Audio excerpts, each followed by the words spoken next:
Bugünkü dərsimiz faillər və qovluqlar üzərində əməllərdir.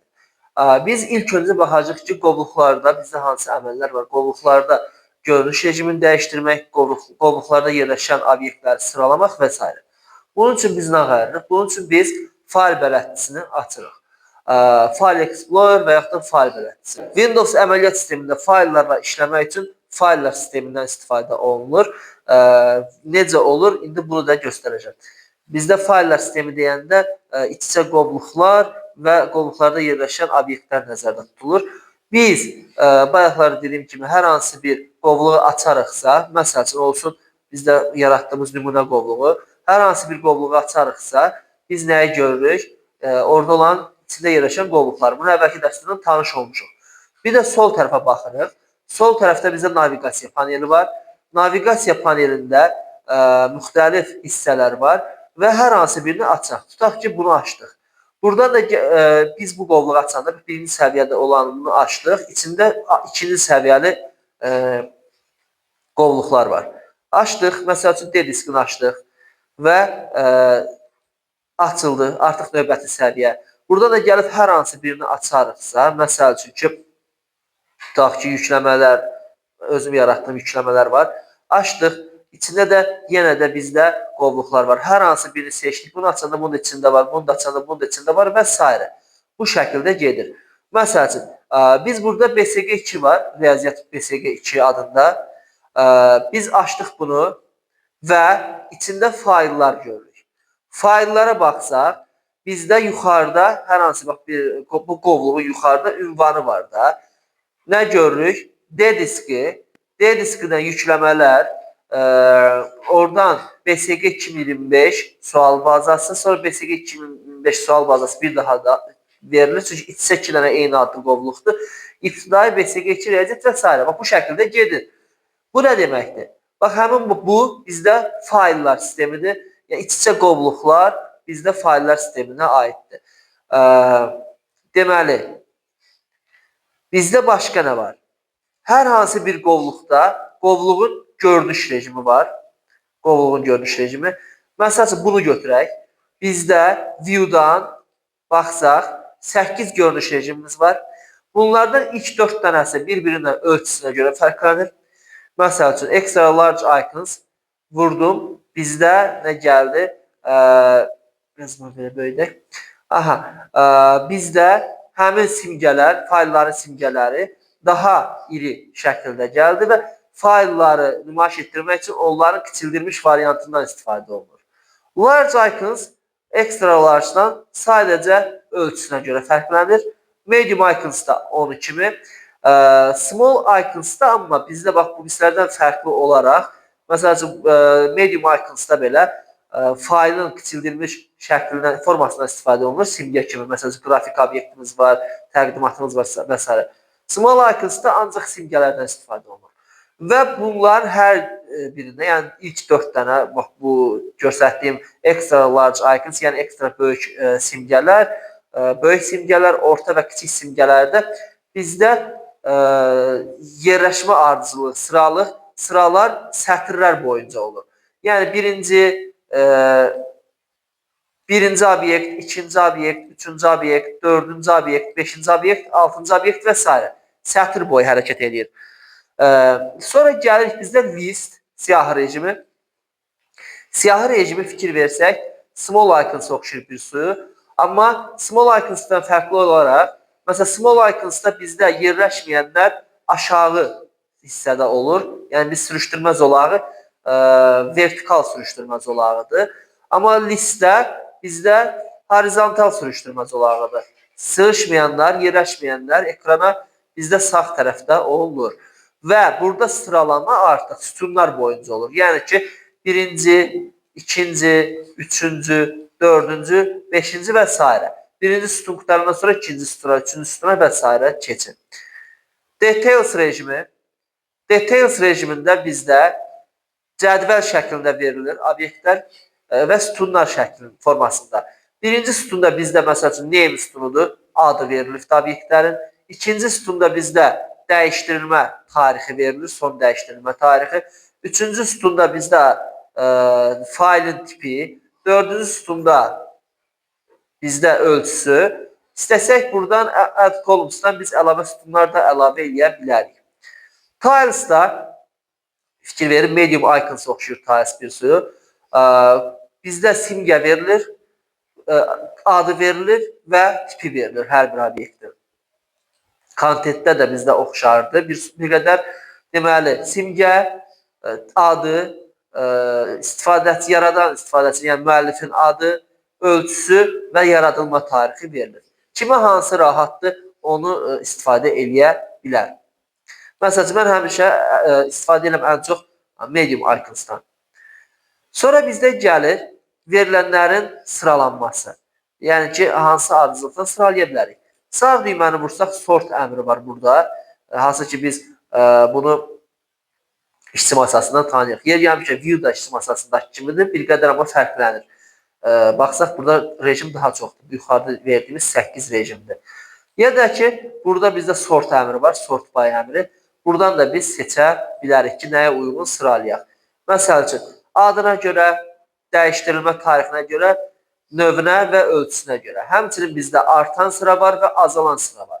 Artan sıra bizdə əlifba sırasıdırsa A-dan Z-yə, ədədlərdirsə 1-dən 9-a şəkildə olur.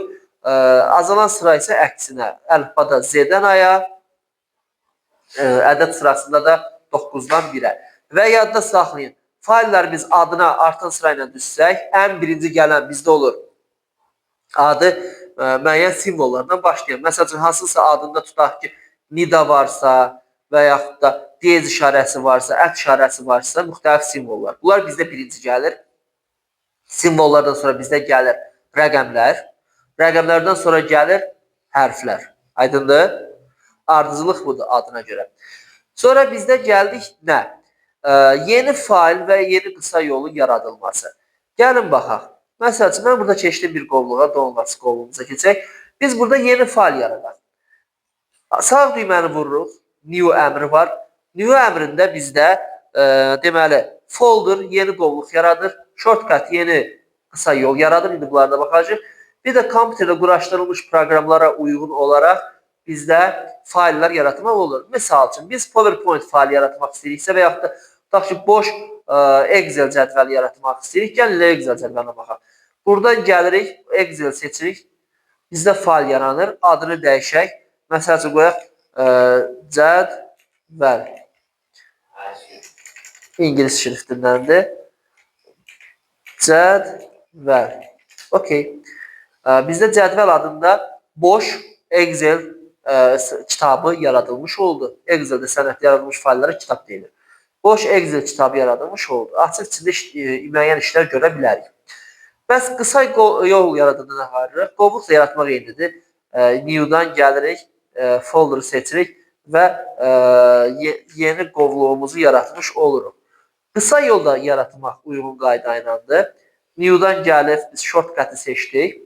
Və bizdə belə bir pəncərə açılır. Deyir ki, biz qısa yol bilirdik ki, hansısa obyektə keçid etmək üçün, düzdür? Biz burada həmin obyekti göstərməliyik. Browse əmrini vururuq, gəlirik, hər hansı bir qovluğu buradan seçirik. Bizə lazım olanda nəyin içində tutaq ki, hansısa bir qovluğu axtarırıqsa. Olsun bu. 7z exe nə idi bizdə? İcra faili. Düzdür də icra faili. Okey. Bizdə burada tam ünvan göstərildi, tam ad göstərildi ki, nəyin qısa yoludur. Next-i vurduq, deyir adı necə olsun. Adını da istəsək dəyişdirə bilərik, istəsək dəyişdirməyə bilərik. Finish. Və bizdə bizim failin, seçdiyimiz failin qısa yolu yaradılmış oldu. Hər hansı bir qısa yolun harada olduğunu bilmək üçün biz sağ düyməsində vururuq. Burada belə bir şey var. Open File Location var. Failin yerləşdiyi yeri açmaq. Bizdə hansı qovluqda yerləşirsə, o qovluğu açır. Məsəl üçün, C proqram fayl 7zip qovluğunu açdıq. Yer gəlmişəm, bu əvvəlki qovluğa və sonraki qovluğa keçiddir. Məsəl üçün, mən buradan keçmişdim başqa bir qovluğa, keçdim və yaxud da geri qayıtdım. Oxlu düymələrdən istifadə olunur. Aydındır bura qədər. Sonra bizdə qovluğun və yaxud da failin kopyasının çıxardılması var. Yəni ki, və yaxud da yerinin dəyişdirilməsi. Misal üçün, biz burada belə bir qrafik failimiz var. Bunun biz kopyasını yaratmaq üçün nə veririk? Sağ düyməni vururuq. Üstündə kopya əmrini seçirik. Və yaxud da seçib klaviaturadan Ctrl-C düymə kombinasiyasını sıxırıq. Və düşür bu bizdə mübadilə buferinin yaddaşına. Mübadilə buferinin yaddaşına klipboarda düşür. İstənilən bir yerə gedirik. Məsələn, Documents qovluğuna gəldik və yaxud da ki, olsun Pictures qovluğuna gəldik. Biz nə edirik? Sadəcə sağ düyməni vurub Paste əmrini vura bilərik. Ctrl-V əmrini vura bilərik. Ya da ki, naviqasiya səhv dedim. Clipboard, yəni ki, mübadilə buferi qrupundan biz yenə də Paste əmrini seçə bilərik. Gəldi, bizdə failin kopyası bura düşdü. Fikir verək, download staydı bizdə. Orijinal deyəndə bir kopyası burada, bir kopyası sizə bayaqki seçdiyimiz yerə düşmüşdür. Biz bu kopyasının yaradılmasını, yerini dəyişdirmək üçünsə sağ düyməni vururuq. Üzərində bizdə cut əmri var. Bayaq kopyanı seçirdik, indi cut əmrini seçirik. Və yaxud da klaviaturdan Ctrl-X düyməsi, kəsmək, cut kəsmək. Vurduq və bu zaman fikir verin, bizdə rəngi bir qədər solğunlaşmış oldu. Əgər failin və yaxud da obyektin rəngi solğunlaşıbsa, bu deməkdir ki, o bizdə ya kəsilibdir, ya da ki, gizlidir. Gizli görünüş rejimini də biz aktiv edəndə gizli faillərimiz bizdə bu şəkildə solğun görsənir. Deməli, burada biz kəsdik deyə rəngi solğunlaşdı.